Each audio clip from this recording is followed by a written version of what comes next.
일단은 좀 시간을 가지고서 좀 짧게나마 여러분들의 이해를 도움될 수 있는 단서들을 제공했습니다. 자, 그런데 이제 시험은 이제 대항력의 유무에 대해서 제 사례에서 다시 한번 검토를 할 거고요. 또 하나는 뭐냐면 이 주택 주민등록 마친 때 이 요건 이사는 특별히 문제 안 돼요.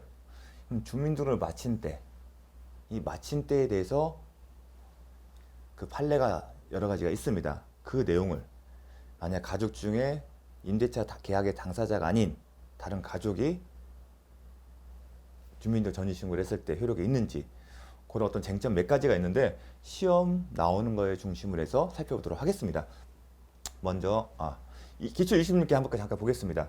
임차권보다 선순위의 저당권이 존재하는 주택이 이럴 때 이렇게 쓰십시오. 임차권이 있고 선순위 저당권이 있네. 경매를 매각됐다. 경매를 매각됐다. 그러면 경락인이겠죠. 매수인이라는 표현 쓰거든요. 경락인은 임대인의 지위를 승계한다 안 한다. 대항력 유무겠죠. 근데 임차권 앞에 선순위 저당권 있다. 말소 기준 권리 찾으면 되죠. 하나밖에 없네요. 저당권. 이 저당권이 임차인보다 앞에 있습니까? 뒤에 있습니까? 앞에 있네요. 말소 기준 권리 이전에 대항력권을 갖출 걸 요구했죠. 말소 기준 권리 이외에 대항력권을 갖춘 거나 마찬가지잖아요. 그럼 대항력이 있다? 없다. 대항력이 없다는 얘기는 임대인 지위를 승계한다 안 한다? 안 한다. 그렇게 보시면 됩니다. 항상 이렇게 그림을 그리셔야 합니다. 이렇게. 따라서 대항력이 있는 경우는 임대차 계약 체결 이후에 말소 기준이 여기 있는 거예요. 이 앞에 말소 기준 권리 있으면 대항력이 없는 겁니다. 아시겠죠? 네, 넘어가겠습니다. 다음. 자, 주민등록이라는 대항 요건은 대항 요건입니다. 이사와 주민등록은 임차인 본인뿐만 아니라 그 배우자, 자녀 등 가족의 주민등록을 포함한다. 기출질문입니다. 잘 나옵니다. 반드시 임대차 계약상의 임차인이 아니더라도 그 배우자나 자녀가 주민등록을 하게 되면 적법하게 대항 요건을 갖춘 것을 보겠다는 겁니다. 자, 첨삭을 했죠. 임차인 자신의 주민등록을 하지 않았어도 주민의 임대차 계약은 임대차 계약상의 임차인은 아빠 이름인데 아빠가 사정이 있어서 배우자나 아니면 자녀만 우선적으로 먼저 전입신고를 했다는 겁니다. 그 경우에도 아빠가 한 것처럼 하겠다는 겁니다. 주민등록을 하지 않았어도 임차인 자신이 임대차 계약서상의 임차인이 가족의 주민등록을 하였으면 이 요건을 갖추는 것이 된다는 겁니다. 좀 넓게 확대 해석해 주는 겁니다. 엄격하게 말하면 임대차 계약서상의 임차인이 전입신고를 해야 합니다. 그리고 대부분 그렇게 합니다. 하지만 경우에 따라서는 실제로 좀 시간적 타임상 공무원이나 군인 같은 어떤 신분이 있는 사람은 바로 이사를 못하는 경우가 있습니다. 그런 경우에는 배우자나 가족들의 다른 자녀의 명의로 하면 되는 겁니다. 주택 입차인이 그 가족과 함께 그 주택에 대한 점유를 계속하고 있으면서 자, 이분은 뭐냐면 여러분이 임차인에서 계속 살고 있을 때 만약 경매를 넘어가면 대부분 중개사무소를 찾아갑니다. 그럼 첫 번째 그러면 어떻게 하면 돼요? 그 얘기를 하게 되면 요즘 인터넷을 통해서도 확인하겠지만 중개사무소 가게 되면 그 얘기를 합니다. 이사 가지 말고 일단 가만히 계세요. 그 얘기를 합니다. 그 얘기는 뭐냐면 대항 요건을 어느 정도 일정한 시점까지는 계속 갖춰야 한다는 겁니다. 대항 요건의 효력을 유지하려면 대항 요건 취득과 동시에 계속 유지를 해야 한다는 겁니다. 만약에 대항 요건 중 하나, 이사나 전입신고를 빼버리면 그 순간 대항 요건의 효력은 대항력은 상실된다는 겁니다. 그 전제에서 얘기를 하는 겁니다. 자, 그 주택 임차인이 가족과 함께 그 주택에 대한 점유를 계속하고 있으면서 그 가족의 주민등록은 그대로 둔 채 임차인만 주민등록을 일시 다른 곳으로 옮긴 경우는 언제요? 일시. 자, 임대차 계약성의 임차인뿐만 아니라 가족들이 모두 전입신고를 했어요. 근데 임차인이 사정이 있어서 잠시 전입신고를 뺐다가 다른 데 옮겼다가 다시 돌아온 경우입니다. 그런데 이렇게 되면 쟁점이 뭐냐면 임차인이 대항 요건은 계속 유지를 해야만이 효력이 되는 건데 이 사람 없어졌잖아. 그러면 뺀 순간 대항력은 없어지고 다시 전입신고를 한 시점에 새로 생기는 거 아니야? 그게 쟁점인데 원칙적으로 그게 볼 수도 있지만 이 사람은 가족들 그대로 뒀잖아. 거기 다시 돌아왔잖아. 그러한 경우에는 계속 유지된 것으로 보겠다는 겁니다. 그런 경우라면 전체적으로나 전국적으로 주민등록의 이탈이라고 볼 수 없는 만큼 원칙적으로 전입신고를 빼버린 다른 거 옮기면 이탈인데 이러한 경우 어떤 경우 가족의 그러니까 세대원들은 그대로 두는 경우라면 어떤 논리를 줬냐면 반드시 대항 요건은 임차인 본인이 필요 없다는 논리를 끌어 쓴 겁니다. 그래서 이탈이라 보지 않겠답니다. 야, 임차인 본인이 반드시 전입신고할 필요 없잖아. 임차인이 안 했더라도 배우자나 자녀, 가족의 명의로 전입신고 됐으면 그때부터 대항 요건 갖춘 건데 임차인 다 세대원 포함해 다 했다가 나중에 잠시 이탈한 경우를 그 경우를 달리 취급할 필요는 없어. 그 얘기인 겁니다. 그래서 중요한 내용입니다. 임대차의 제3자에 대한 대항력을 상실하지 않는다. 이탈이라고 보지 않기 때문에 원래 이탈하게 되면 그 순간 대항력이 없어지고 다시 전입신고를 하는 경우에 대항력이 생긴다는 겁니다. 그렇게 되면 이탈하기 전에 대항력권을 갖추고 이탈하기 전에 저당권자든 어떤 권리자가 생긴다면 이탈로 보게 되면 그 사람들 후순위가 되는 겁니다. 임차인을 보호하기 위한 해석입니다.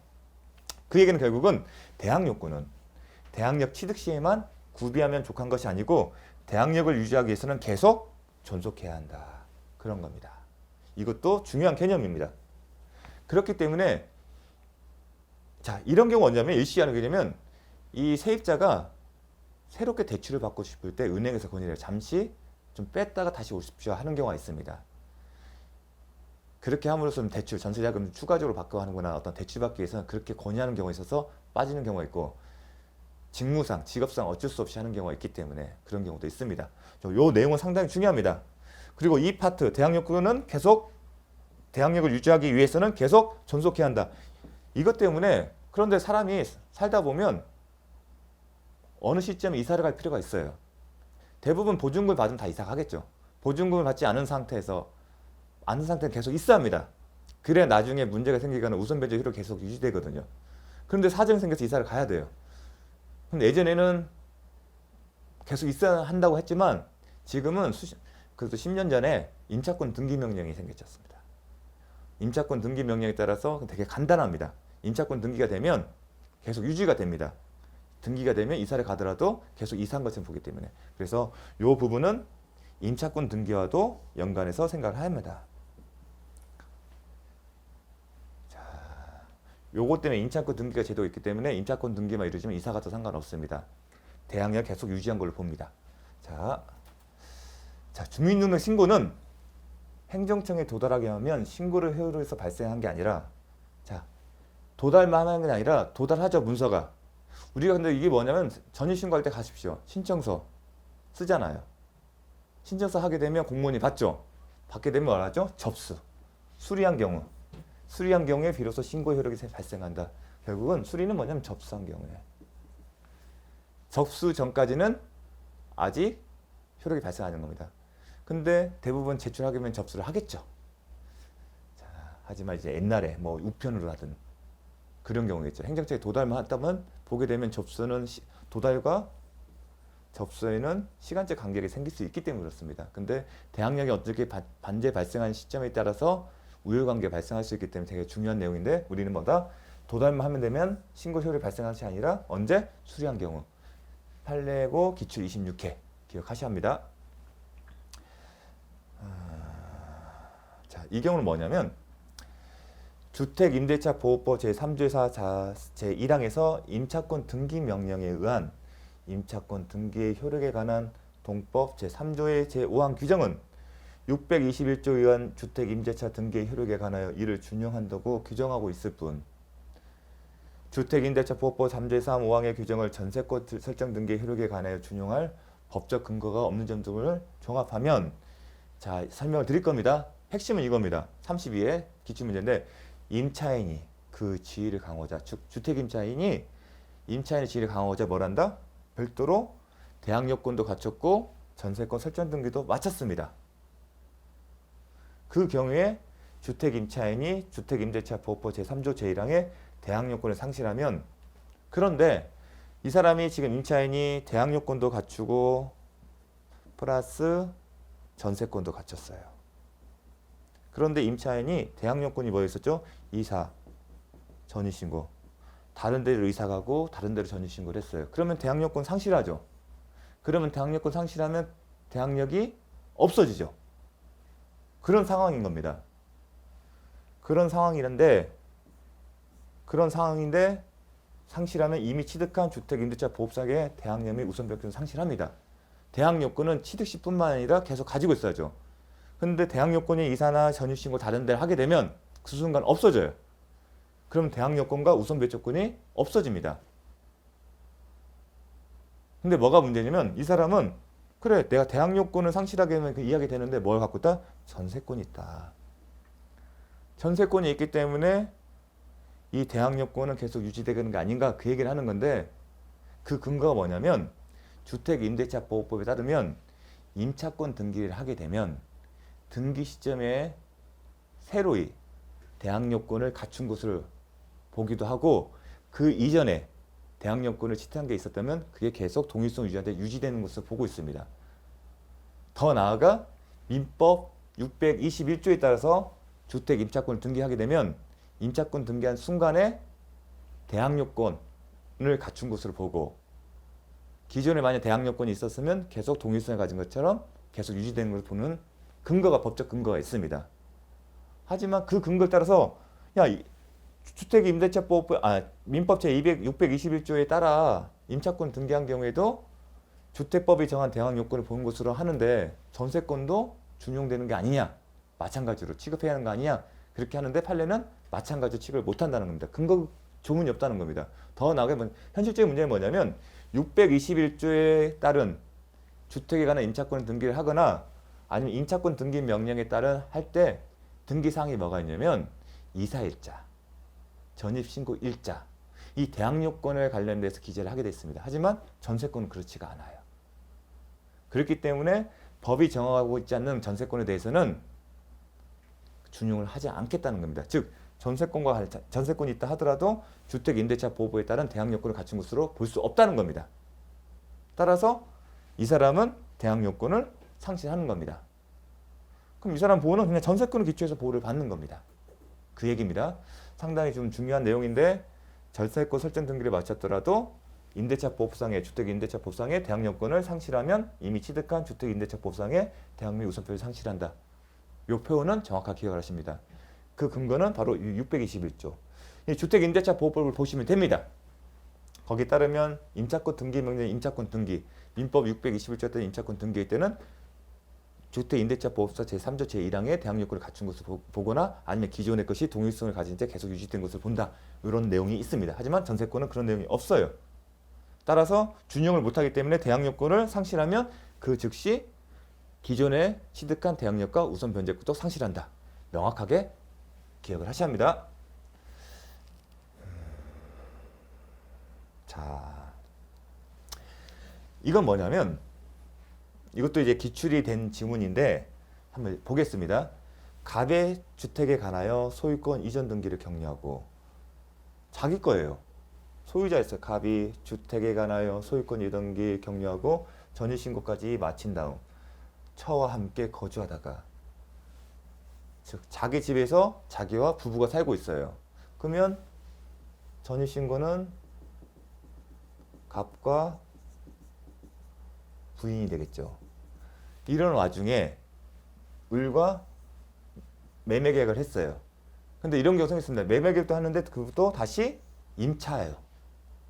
매매계약과 동시에 매수인과 임대차 계약을 체결한 것입니다. 계속 거주하기로 약정하고 그 얘기는 매매계약과 플러스 임대차 계약을 체결한 겁니다. 현실에서 많이 생길 수 있는 겁니다. 임차인은 누구로? 갑의 처로 한다. 대신에 임차인은 누구로 한다? 임차인을 갑의 처로 하는 임대차 계약을 체결한 후에야 을 명의의 소유권 이전 등기가 격려된 경우 그러면 자 임차인이 이제 제3자인 부인이죠. 갑의 처. 그럼 어느 시점에 대항 요건을 본 것으로 이 사람이 전입신고는 다 갖췄잖아요. 따로 안 해도 되잖아요. 그럼 어느 시점을 주택임대차보호법의 대항 요건을 갖춘 시점을 볼 것인지가 쟁점이 된 겁니다. 일단 임대차 계약서는 썼습니다. 그리고 이 사람이 전입신고는 이미 됐어요. 별도로 안 하겠죠. 할 이유가 없겠죠. 그럼 어느 시점을 볼지에 대해서 이제 쟁점이 되는데 그 기준이 뭐냐면 자, 제3자로서는 제가 이게 공시라고 했죠. 제가 대항력 그 오리엔테이션 할 때 등기에 가름할 수 있는 공시 방법이 있어야 한다고 했죠. 제3자가 봤을 때 이 집에 임차인이 존재한 것을 해석할 수 있어야겠죠. 근데 소유자가 살고 있으면 같겠죠. 등기부상 소유자면 주소지에다 보고 그 다음에 주민등록사 주소지 보게 되면 소유자 같으면 이건 임차인이 없죠. 근데 소유자가 살고 있지 않다면 어떻게 하죠? 주민등록 전입신고를 통해서 확인할 수 있죠. 주민등록표로, 등본으로, 초본으로. 주민등록 초본에 다른 사람이 살고 있다? 그러면 임차인 존재를 인식할 수 있죠. 그게 이제 그 판단에 근거되는 기초입니다. 제3자로서 그 얘기를 하는 겁니다. 3자로서는 주택에 관하여 갑으로부터 을 앞으로 소유권 이전 등기가 격려되기 전에는 결국은 을 앞으로 소유권 이전 등기 그게 전에는 갑의 처의 주민등록이 소유권이 아닌 임차권을 매개로 하는 점유란 것을 인식하기 어렵다. 을 앞으로 소유권 넘어가기 전에는 알 수가 없죠. 소유권 넘어가기 전에는 누구 소유죠? 갑의 소유죠. 그리고 알면 세대원으로 돼 있잖아요. 주민등록상에. 그럼 당연히 임차인이 아닌 거로 보이는 거죠. 그럼 어느 시점에 임차를 볼 수 있냐? 매수인인 을의 앞으로 소유권 이전 등기되면 차이가 생기죠. 그걸 얘기하는 겁니다. 격려된 을 앞으로 소유권이 넘어가게 등기되기 전에는 갑의 처의 주민등록이 소유권 아닌 임차권을 매개하는 점유라는 것을 인식하기 어려웠다. 제가 얘기했죠. 주민등록이 왜 소유 공시방법에 가름되는지 그 얘기를 쓴 겁니다. 갑의 처의 주민등록은 주택에 관하여 언제 을 명의의 소유권 이전 등기가 격려되기 전에는 주택 임대차의 대항력 인정의 요건이 되는 적법한 공시방법으로서 효력이 없고 그 시점에 기준이 되냐면 왜냐면 전입신고 최초에 했던 시점이 적법한 공시방법으로서의 요건이 안 되고 언제가 된다? 을 명의의 소유권 이전 등기가 격려된 날에야 비로소 갑의 처와 을 사이의 임대차를 공시하는 유효한 공시방법이 된다고 할 것이므로 결국은 소유자가 변동된 시점, 을 앞으로 소유권이 이전 등기가 격려된 시점을 기준으로 해서 대항 요건을 갖춘다는 겁니다. 그 얘기를 한 겁니다. 따라서 주택임대차보호법 3조 1항에 의하여 유효한 공시방법을 갖춘 다음 날인 을 명의의 소유권 이전 등기 일기부터 언제부터? 소유권 이전 등기 다음 날부터 임차인으로서 대항력을 갖는 날 언제부터요? 소유권 이전 등기 일기부터 어느 시점을 보느냐에 따라서 이해관계가 달라지겠죠. 그러니까 소유권 이전 등기한 시점에 적법한 주민등록이 있다는 거예요. 이사는 돼 있잖아요. 그럼 2, 3일 전입신고를 갖춘 날이 언제다? 적법하게 소유권 이전 등기죠. 그 다음 날 한다는 겁니다. 그래서 적법하게 공시방법이 된다. 그 얘기를 한 겁니다. 2, 3일 전입신고를 갖춘 날. 근데 이 케이스는 좀 독특한 케이스인데 적법하게 공시방법을 갖춘 날. 그럼 언제예요? 소유권 이전 등기이잖아요. 그 다음에 다음 날. 소유권 이전 등기한 날에 이사도 하고 적법한 공시방법도 갖춘 날이죠. 그러니까 다음 날부터 대항력이 있다. 이 길부터 이것도 정확하게 기억하셔야 합니다. 단순히 소유권 이전 등기일부터 하면 틀린 겁니다. 소유권 이전 등기일에 적법한 공시방법을 갖췄기 때문에 그날 주민등록이 있는 걸 본다. 그럼 다음에 법조에 따르면 그 다음 날부터 효력이 생긴다. 그렇게 가셔야 합니다. 자, 기출 32에 주민등록을 마치고 거주하던 자기 명의 주택을 매도한 자가 방금 본 내용을 이제 기출지문 이렇게 만들었습니다. 매도와 동시에 이를 다시 임차하기로 약정한 경우 방금 본 지문 예입니다. 매수인 명의의 소유권 이전 등기 여부와 관계없이 대항력이다. 틀렸다. 언제? 매수인 명의로 소유권 이전 등기 1일부터 32에서는 여부와 관계없이 대항력이 인정된다. 이 얘기는 2, 3일 전입신고 다 갖췄기 때문에 형식적으로는 외형상 그럼 맞는 지문이죠. 다음에 나올 때는 이 부분을 바꿀 겁니다. 패턴을 보게 되면 다음에 바뀌면 이 부분을 뭐 소유주 언제부터 이렇게 시점을 명확하게 할 겁니다. 소유권 이전 등기 2일부터 대항력이 인정된다. 이렇게 나올 수 있을 겁니다. 한번 틀린 지문이 나오면 맞는 지문이 나오는 패턴이 이루어지기 때문에 자 언제부터 소유권 이전 등기 매수면 소유권 이전 등기 완료 다음 날부터 자 주택임대차법 3조 제1항에 정한 대항요건은 타인의 점유를 매개로 하여 이를 간접 점유하는 경우에도 인정될 수 있다. 이 얘기는 뭐냐면 임대차 계약을 체결하게 되면 임차인이 점유하는 거죠. 근데 전대차 계약을 체결하는 경우를 가정한 겁니다. 자기가 임대차 계약 체결 후에 얼마 살다가 전대차 계약을 체결할 수도 있겠지만 임대차 계약 체결과 동시에 전대차 계약을 체결하는 경우도 있습니다. 그런 경우를 가정해서 판시하는 겁니다.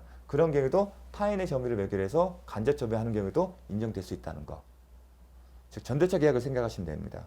그 경우에도 대항력은 인정된다는 겁니다. 그럼 어떤 요건을 갖췄을 때 대체를 이제 살펴볼 텐데, 근데 그 대항 요건은 기준은 전차인이에요. 전차인이 2, 3이 전입신고를 갖추면 그 시점부터, 아니면 기존에 그거예요. 임차인이 바로 했으면, 바로 자기는 점유하셨고 바로 전대차 계약을 체결했으면 전차인이 2, 3이 전입신고를 갖춘 다음 날부터 임차인 또한 대항력을 취득하는 거고요.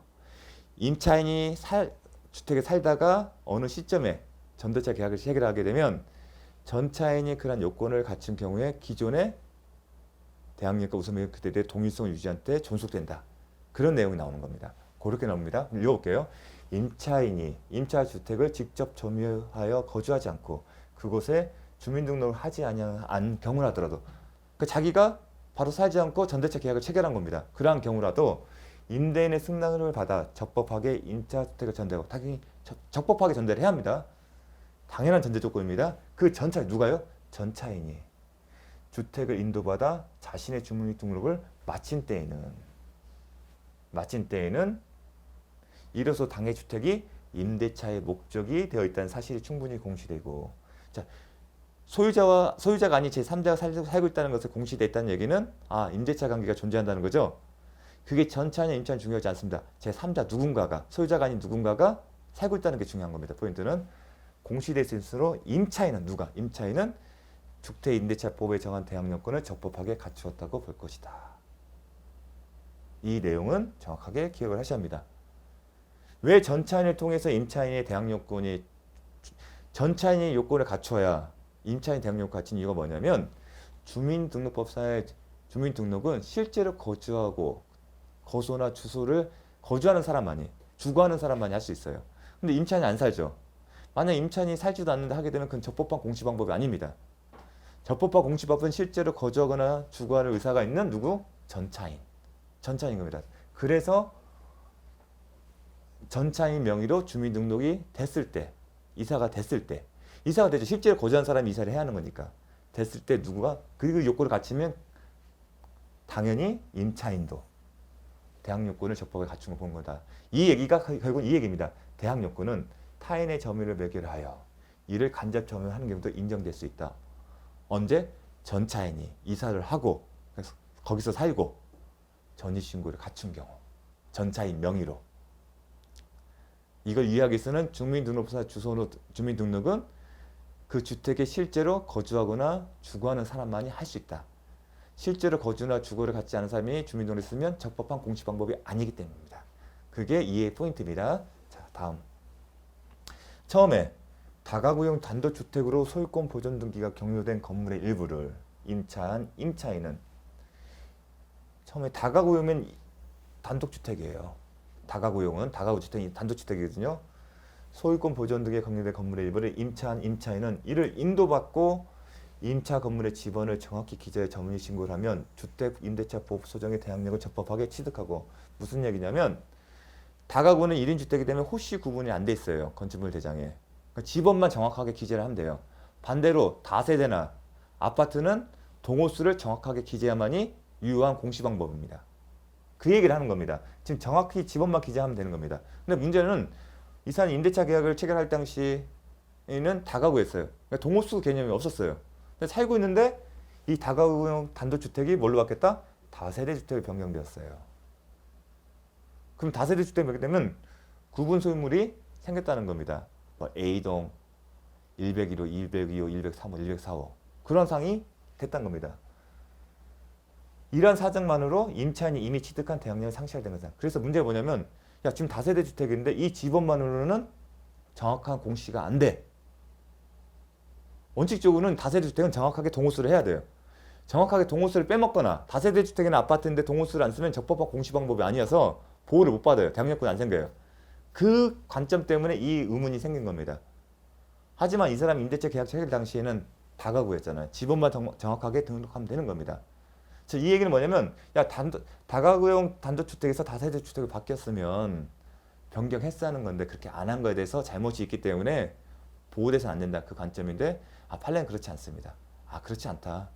이 사람 임대차 계약 체결 당시에는 다가오고 있기 때문에 그때는 집어만 정확히 기재하면 된 거다. 그때 적법하게 취득한 걸 나중에 이러한 사정으로 임차인이 관여할 수는 없는 사정으로 동호수를 변경하지 않았다는 이유만으로 대항력권 상실한 것은 너무 가혹하다. 그 얘기인 겁니다. 그리고 너 이 다세대 주택 이게 대해 권리나 어떤 소유권이나 저당권 취득할 때 알 수 있었잖아. 그 얘기를 쓴 겁니다. 그래서 좀 특이한 내용인데 33회 출제가 됐었습니다. 그래서 좀 정확하게 기억을 해 주십시오. 그러니까 원칙적으로는 이제 다세대 주택의 경우는 동호수를 기재하는 겁니다. 아파트면 그래서 등기부상 주소지를 정확하게 기재를 해야 합니다. 여러분 이 동호수 지번 잘못 쓰게 되면 정확한 공시 방법이 아니기 때문에 대항요건 취득을 못합니다. 그런 일이 없기 때문에. 그래서 공인중개사를 통해서 임대차 계약서를 쓸 때 그 주소는 정확하게 등기부상 주소를 보고 판단합니다. 그래서 그 부분 정확히 합니다. 혹시 다세대 주택 같은 거다. 동호수 정말 정확하게 쓰셔야 합니다. 그래서 경기도 예전에는 한 동 자체가 이게 101동, 102동 있었는데 실제 사례입니다. 102동, 102동이 바뀌어서 건축물 대장이 만들어졌어요. 전체가. 그러니까 대항 요건을 못 갖춘 경우가 생겼어요. 엄청난 그게 한 10년 전에, 8, 9년 전에 그런 일이 있었어요. 이때는 행정 절차를 통해서 아마 이게 해결이 된 것 같은데 그런 경우가 문제입니다. 자, 다음. 이 내용 배웠습니다. 자, 대항력의 내용입니다. 양수인은 다시 한번 할게요. 그 양수인은 임대 권리 승계한 자도 포함이 되던데 보통 시험은 양수인, 양도가 매매 증여든 법률행위 때 아니면 법률 규정, 상속, 공용주수, 경매, 특히 경매할 때는 대항력이 있는 게 없는 경우 구분한다. 이렇게 이제 기계적으로 암기를 하셔야 합니다. 기억을 하셔야 합니다. 임대인의 지위를 승계한 것으로 본다. 그러면 이제 뭘 배웠냐면 임대인의 지위를 승계하는 내용이 구체적으로 뭐냐는 겁니다. 자, 임차인이 대항력을 가지는 경우 임차주택이 양도된 때는 임차주택의 양수인은 임대인의 지위를 승계한 것을 본다. 자, 임차인의 대항력을 가지는 경우 표현이 들어간 경우는 언제냐면 경매를 전제로 했을 때 이렇게 쓰는 겁니다. 경매가 아닌 다른 경우에는 시점입니다. 임대차 계약 체결 후 대항력권을 갖춘 이후에 소유권 등 제3자가 소유권을 취득하거나 저당권은 담보물권을 취득한 경우에는 대항력이 있다는 겁니다. 근데 경매의 경우죠. 비록 외형상 그렇지만 이 경락은 경매의 기초가 된 권리들, 말소 기준 권리와 연관이 됐기 때문에 따져보는 겁니다. 자, 임대차 계약 존속 중 주택을 매도하면 임차인은 매수인에게 임차권을 주장할 수 없다. 틀린 질문이죠. 임대차 계약 존속 중 임대차 계약이 먼저 체결됐다는 얘기죠. 그런 다음에 뭐랬죠? 주택을 매도하면 양도를 했다면 양수인, 매수인은 임대인의 지위를 승계한다. 임대 지위를 승계하기 때문에 임차권 주장이 가능하다는 얘기다. 이 얘기를 바꾼 겁니다. 기출 29회인데 당연히 대항 요건을 갖춰야겠죠. 사실 대항 요건을 갖춘 임대차 계약이 존속 중 이렇게 해야 정확한 표현입니다.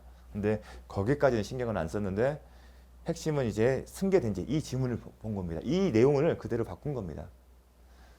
자, 이런 거 이제는 제가 이제 강의를 들었기 때문에 쉽게 파악을 하셔야 합니다. 이걸 어려워하시면 안 되면 다시 한번 돌아가서 개념을 공부를 하셨으면 좋겠습니다. 다음. 자, 이 규정은 제가 당연 승계 규정이다. 강제하는 규정입니다. 그렇기 때문에 임차인의 동의가 필요하다? 필요 없다. 그 얘기를 묻는 겁니다. 임대주택이 양도된 경우 양수로 승계하면 당연히 승계되며 그 결과 양수인이 임대차 보증금 반환 채무를 명체적. 그러면 임대인의 임대인, 임차인 관계가 있었어요. 그러면 소유자가 매도인이겠죠. 매수인이 존재해요. 이 매수인의 임대인의 지위를 승계한다는 의미가 뭘까? 임대인의 지위에 간다는 거예요. 그럼 그게 뭘까 있습니까? 계속 임대인으로서 계약 기간 동안 임차인으로 하여금 주택을 사용 수익하게 할 의무가 있고 임대차 계약이 정리되면 이 매수인이 임대인 지위를 승계한 임대인이 임차인에게 임대차 계약이 종료되면 계약 기간 만료 종료되거나 합의로 끝나거나 아니면 해지로 끝나는 경우에 임차인에게 임대차 보증금 반환할 의무가 있는 겁니다. 반면에 종전의 임대인, 즉 종전의 소유자였던 매도인은 거기서 벗어나는 겁니다. 여러분 이런 경우에 임차인은 누구 상대로 하죠? 매수인 상대로 하지 않습니까? 지금은 이 법리에 따르면 그 얘기를 한 겁니다. 임대주택이 양도된 경우에 3조 사항에 따라서 양수를 승계되며 임대지인을 승계하게 되며 그렇기 때문에 양수인 매수인이 임대차 보증금 반환 채무를 면책적으로 의미는 더 이상 임대인은 임차인에게 임대차 보증금을 반환할 의무가 없다는 겁니다. 그게 면책적으로. 중첩적 얘기면 매수인뿐만 아니라 임대인도 임차인에게 보증금을 돌려줄 의무가 있다는 얘기입니다. 따라서 중첩이라는 표현은 잘못된 거고 뭐라고? 면책적으로.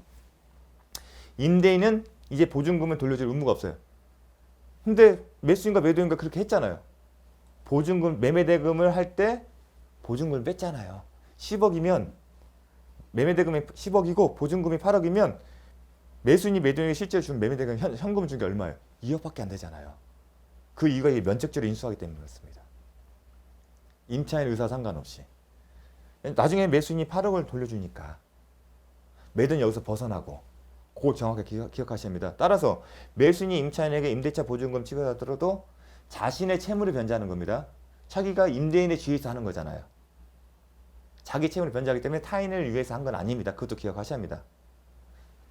자기가 임대인이기 때문에 이 사람이 더 이상 임대인이 아니에요. 벗어난 겁니다.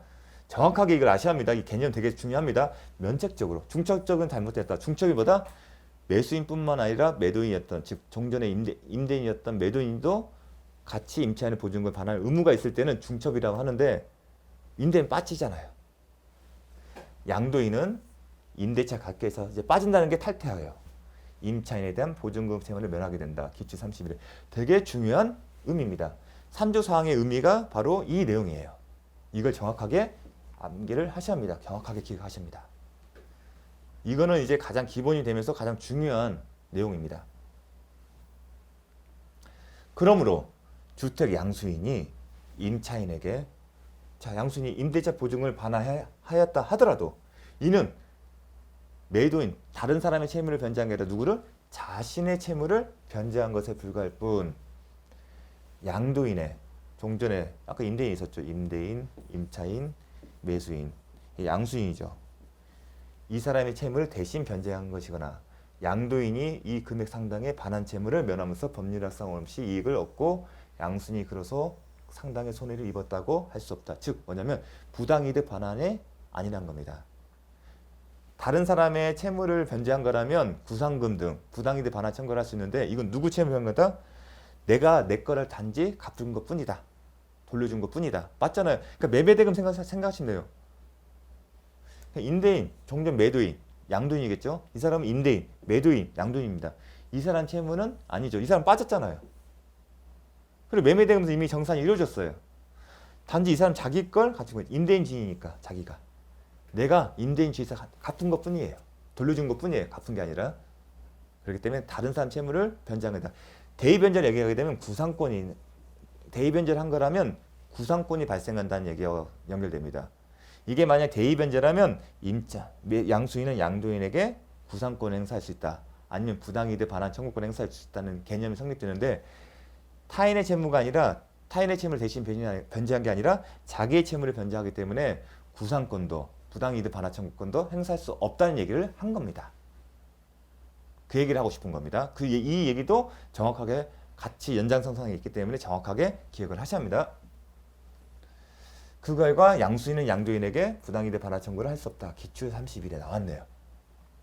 나아가 임차인에 대하여 임대차 보증금 반환 채무를 부담하는 임대인임을 당연한 전제로 하여 임대차 보증금 채무 반환 채무의 지급 금지를 명령받은 제3채무자의 지위는 임대인의 지위와 분리될 수 있는 것이 아니므로 요 내용도 정확하게 기억하시죠. 어려운 내용인데 일단 암기를 하셔야 합니다.